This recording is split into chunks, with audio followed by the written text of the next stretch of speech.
হরে কৃষ্ণ, গোপালের রান্নাঘরে সকলকে স্বাগতম। আজ যোগিনী একাদশীতে আমি জাম মাখা করব। বোনের বাড়ি থেকে জাম নিয়ে এসেছি, এবার অনেক জাম আমি চিনি দিলাম।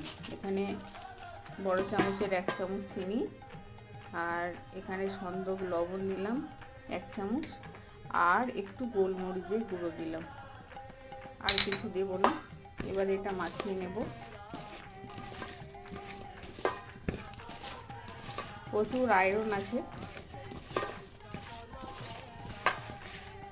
শুধু যদি আপনারা প্রসাদ পান তাহলে ভালোই, কষ লাগে, কিন্তু আমার এই মাখাটা খুব ভালো লাগে, তো ভগবানকে দিয়ে মাখাবো, তো ভগবানকে দিয়ে আমি প্রসাদ পাবো।